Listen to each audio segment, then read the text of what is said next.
Well. Today I'm outdoor, as you can see.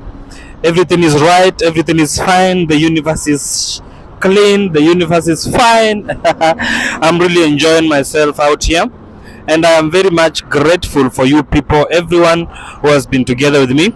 Now, today I want to give you three points, or rather, three problems or troubles or three things that enslavers took from Africa when they came. I'm talking about the missionary, the white man, the fellow who came to colonize Africa. I'm talking about that guy.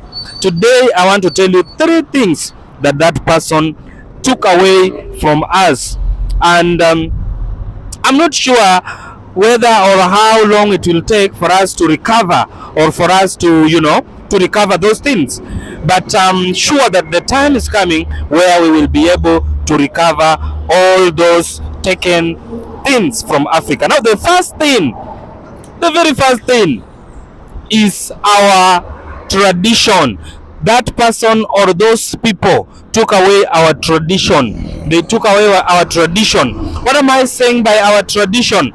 And by the way, I'll be also saying what they replaced with, because after they took this thing, they replaced with another one, and that is a very disturbing issue when it comes to the people who are enlightening themselves day to day. So after they took away our culture and our tradition, they replaced it with religion, and that is a very dangerous stuff. Today, religion is the cause of all the war that you can hear today in the world.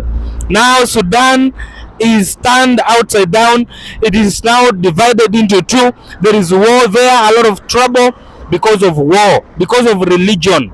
Religion is the most dangerous part in our life, and it has taken part of our daily life and every culture and every tradition.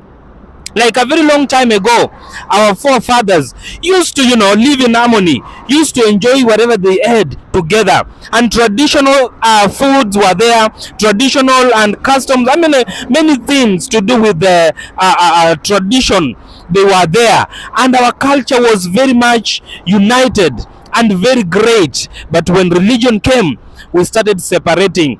Now you can see we have the Catholic Church, we have the ABC Church, we have the SDA Church, and all these people are divided. And if you look one person, they are not friends with the other. They are enemies, and it brought enmity amongst us. And when our forefathers used to go to the herbalist to get healed, and they used to go to some places like those ones, they didn't go to church. You see, our forefathers used to sit down with their children and they tell them stories, the stories that their children will tell their others to their children. So it used to be passed on from one generation to another, and it was a very good stuff. But now when religion came, we go to church to give tithe, we go to give offerings, we go to give to worship is a slavery mindset. Now, whatever was introduced in the Bible was slavery. You should obey your masters, you should,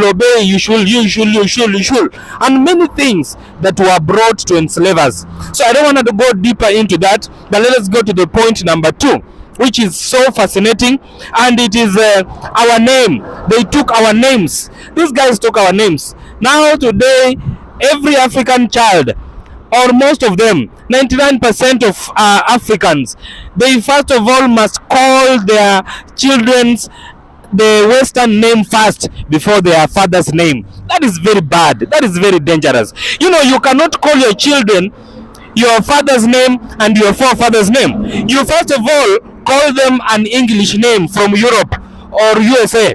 That is very dangerous, you see. So they took away our names. Like me, I'm called Ellie. Ellie is a name from one person in America or wherever the place it is. That should not be my name. I should be called my grandfather's name, or even my great grandfather's name, to take a part of what they left, whatever they left, and to take part of it, and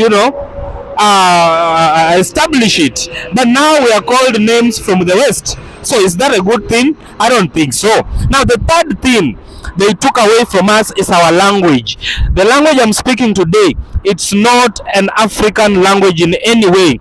And if in any way you go to Europe or countries from Europe, you will not find them speaking our language in their schools. But in our schools is part of our curriculum that the children must learn English, which is a very good thing, right? It's a good thing, but it should not be, or it was not meant to be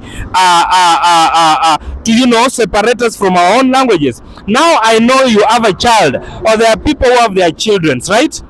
And those children, they don't even know their mother language, their mother tongue. That is very dangerous, and that is not even what our forefather would desire to see. Your forefather, if you are a Luo, they need your children to learn Luo. They need your grandchildren to learn Luo. They need your grandchildren to learn Luo. If there are Luyas like me, my children should learn Luya, and they should know Luya, and that is the language you should be speaking in our house. Hatuwezi kaa kwa nyumba tunaongea Kiswahili ama Kizungu with my children. They grow up 18 years, your child doesn't know even a single language, a single mother tongue. That is very bad. You see? So those are 3 points that the fellow enslavers took away from us. And I'll be revealing these things one by one as the time goes by. So stick around, man. If you're on YouTube, remember to like and subscribe on my YouTube channel at Eli Vujeri or The Truth Seeker. You will find me there, or TikTok. You can find me on all social medias at Eli Vujeri. And I'll be right there to enlighten you, to make you know what you are supposed to know without doubt. Nafikiri tu pamoja jameni. So until we meet again, guys, I hope you're enjoying the view. I'm at Mombasa Road, as you can see.